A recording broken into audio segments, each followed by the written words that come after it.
when I was diagnosed with Fanconi. I was 16. I had a direction that I wanted to go. I wanted to go into the medical field, and I wanted to do a lot.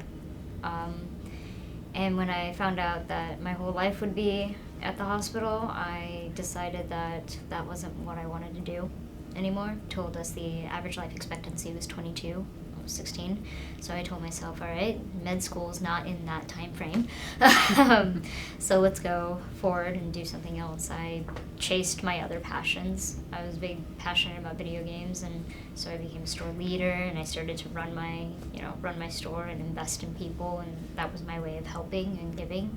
And then I found very shortly photography after that, and chased that down. And I always had this, I always knew I was going to need a transplant. So every year I had this doom and gloom that maybe this was going to be the year. So I would live for 1 year. When the transplant hit, obviously a lot later, it changed, and I'm still in it, but it changed my where I want to be. It refocused what was important to me. Going out of transplant, I realized that being with them, my family, being with my friends, my support system, that was everything for me. And transplant just reiterated how important all that stuff was. It really put my life into focus of what's important and what I really want to do with the rest of it, and hope that I actually get to have a lot longer than I anticipated, because now the average life expectancy is 35, 28, so it's still around the corner as it always is. But I really, for the first time, have hope that I can live a very long life and I can impact even more people, because I've gone through something that's so devastating in our community, and I have a way of connecting with our community even more. I was diagnosed the same age as Jasmine. I was diagnosed at 16 years old. I think it definitely changed the trajectory of kind of where I was going with my life, or I guess how I thought about the world around me and how I interacted with the environment around me. I think it took, from diagnosis, I think it might have took a year or two for things to really set in and for me to understand the implications and the magnitude of the diagnosis. But at 16 years old, you're kind of trying to find that purpose out anyway at that time. Like, that's the time period of most people's life where I feel like they're really kind of doing that searching. So I already didn't have, I didn't have my future laid out ahead of me already. I didn't have that in my mind. I still wasn't sure. And I'm still trying to figure things out. I still don't feel like I have my purpose figured out. I feel like I have a little bit of like fuel to help find that purpose, a little bit more push. I'm really into photography and music, and I'm starting to think, why am I so into those things? And I think it has to do with me trying to leave something behind that's going to outlast my life. I think that's the big thing. Capturing a picture, capturing a frame. A frame can, say 1 million words. You can say 1 million words in a frame. It can mean so many different things. But also, you took that picture. That's a part of your legacy that's kind of stamped into that. And with a song the same way. I can write a 2-minute song, and I'm saying much more in that 2 minutes than I could probably say right here and now talking for 30 minutes. Without my diagnosis, I don't know if I would have kept going towards music, because I don't know how interesting my life exactly would have been. But now, with this, I'm not saying it's a good thing. If you were to ask me, would I go back and, wish I wasn't diagnosed?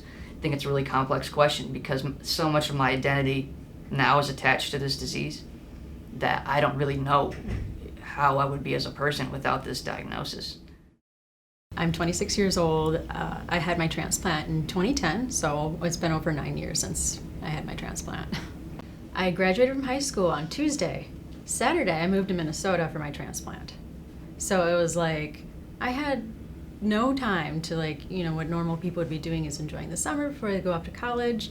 I had to say no to Michigan, University of Michigan. I had to say, I have to wait at least another year. I can't go. And so I remember it was I just got out of the hospital maybe a month earlier, sitting around McDonald's house, watching TV, watching, the football players come out in the field for University of Michigan, hearing Hails to the Victors, and I started bawling.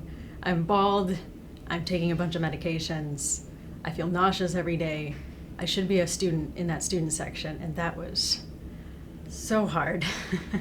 And then, when I finally went back to Michigan a year later, I had to drop out in a month because my brain, my body, nothing was ready after going through the torture of transplant.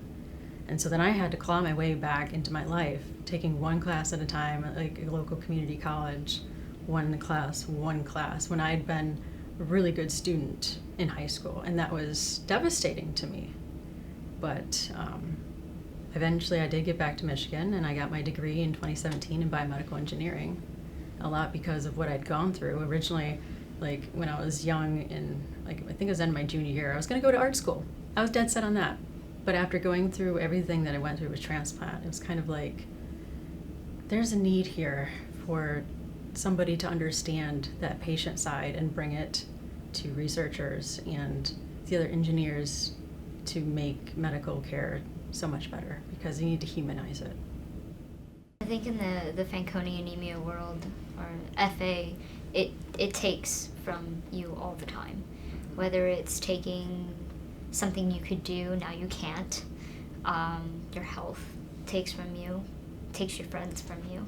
I've had friends pass away, and that's always really hard because you start to ask, like, am I next, or is that how I'm gonna go?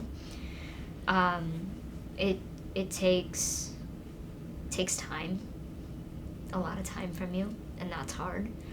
But I think when it takes and takes, and as Stephen Hawking says, when your expectations are reduced to zero, you can you can appreciate more. So because the disease takes so much from us, there are things that we appreciate, or at least I know I appreciate even more. It took my sense of direction. Well, I appreciate my life even more now, and the purpose that I have found, and the impact that I have created even more. It takes my friends. Well, then I appreciate their time when they come see me, when they're doing good. I appreciate that more than anything. And it means the world to me when we're all doing okay. Although the disease takes and continues to take and will always continue to take, you find a strength of fighting back. I think when you have more years behind you than you have in front of you, you start to appreciate things a little differently. So although it is a lot of loss and a lot of taking, it just fuels us to take back at any inch that we can. One thing that I've kind of learned from it is just enjoy every single moment you have with the people that you love the most. If you have a moment just to send them a goofy text to be like, whatever, just to make them smile on the other end, do it. If you can just give them a couple more hugs before they leave for the airport, do it. Because you never know when your time is up. And so you just need to treasure it as much as you possibly can. And that's basically what I've learned through all that loss and over the years.